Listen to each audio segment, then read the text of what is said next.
সাল বদলাইছে, ক্যালেন্ডারও বদলাইছে। এখন আপনি বদলে যান। যে আপনাকে ইগনোর করে আপনিও তাকে ইগনোর করবেন। যে আপনাকে কল দেয় না আপনিও তাকে কল দিবেন না।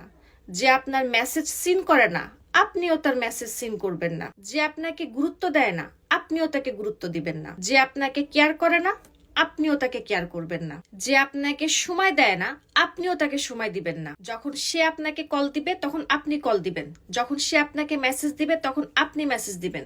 যখন সে আপনাকে সময় দিবে তখন আপনি সময় দিবেন। সব সময় পাগলের মতন আপনি কেন তার পিছনে পিছনে ঘুরবেন? কারণ সম্পর্কটা দুজনের, দুজনকে সমান ভাগ নিতে হবে। কি সে যখন আপনাকে আই লাভ ইউ বলবে তখন আপনি গিয়ে আই লাভ ইউ বলবেন, তার আগে বলবেন না। বদলে যান। বছর বদলাচ্ছে, আপনিও বদলে যান।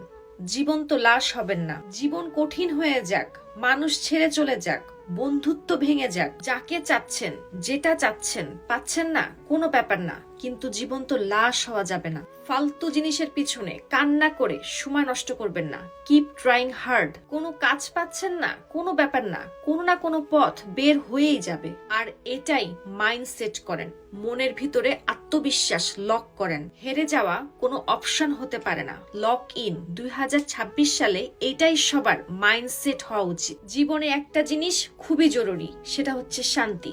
দূর হোক দুনিয়া, দূর হোক মানুষ, আপনি ঠিক আছেন কিনা সেটা জিজ্ঞাসা করেন। শান্তি মানে এটাই না যে আপনি একটা ঘরের ভিতরে আরামে বসে থাকলেন, শুয়ে থাকলেন, যা মন চাই তাই করলেন, বডি যা চাইলো তাই খাইলেন। এমন শান্তি শুধু দুর্বল মানুষরা চায়। স্ট্রং মানুষ সেই কাজগুলি করে যেটা বেঁচে থাকার জন্য, সুস্থ থাকার জন্য এবং মানসিক শান্তির জন্য প্রয়োজন পড়ে। খুব বেশি মিষ্টি হবেন না, তাহলে সবাই আপনাকে খেয়ে ফেলবে। খুব বেশি দয়ালু হবেন না, তাহলে সবাই আপনার মূল্য ভুলে যাবে। বারবার একই অন্যায়ের জন্য ক্ষমা করবেন না, তাহলে সবাই আপনার সাথে আবার অন্যায় করার সুযোগ পাবে।